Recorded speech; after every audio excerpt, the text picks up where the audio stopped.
அஸ்ஸலாமு அலைக்கும் வரஹ்மத்துல்லாஹி வபரகாத்துஹு. சூரத்துல் பக்ரா அத்தியாயம் 2 வசனம் 5. பிஸ்மில்லாஹிர் ரஹ்மானிர் ரஹீம். உலாயிக அலா ஹுதம் மிர் ரப்பிஹிம் வ உலாயிக ஹுமுல் முஃப்லிஹூன்.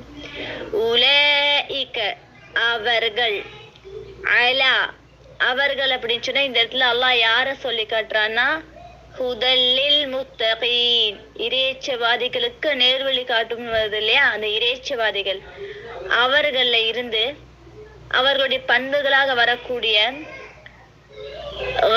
மறைவானவற்றை நம்புபவர்கள், தொழுகையை நிலைநாட்டுபவர்கள், அல்லாஹ் வழங்கியவற்றிலிருந்து செலவழிப்பவர்கள், இந்த வேதமான திருக்குர்ஆனை நம்புபவர்கள், மேலும் முந்தைய வேதங்களையும் நம்பிக்கை கொள்பவர்கள். இந்த பண்புள்ளவர்களை வந்துட்டு அல்லாஹ் குறிப்பிட்டு காட்டுறா.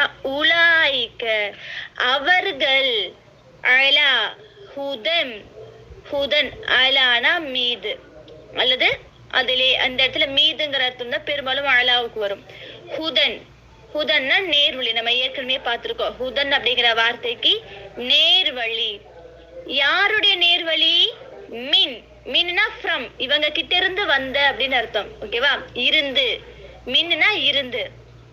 யார்கிட்ட இருந்து? ரப்பி இறைவன், ஹிம் அவர்களுடைய இறைவன். அப்போ உலாயிக்க அவர்கள், அலா மீது, ஹுதன் நேர்வழி, மிர் ரப்பிஹிம் அவர்கள் தங்களுடைய இறைவனிடம் இருந்துள்ள நேர்வழியின் பக்கம் இருக்கிறார்கள், அல்லது நேர்வழியிலே இருக்கிறார்கள் அப்படிங்கறத டைரக்ட் அர்த்தம். ஓகே, புரியறதுக்காக நேர்வழியில் இருப்பவர்கள் அப்படின்னு சொல்லிட்டு அவங்க எழுதியிருக்காங்க. ஆனா டைரக்ட் அர்த்தம் இதுதான். சரிங்களா? இவர்கள் தான் தங்கள் இறைவனிடம் இருந்துள்ள நேர்வழியின் பக்கம் இருப்பவர்கள்.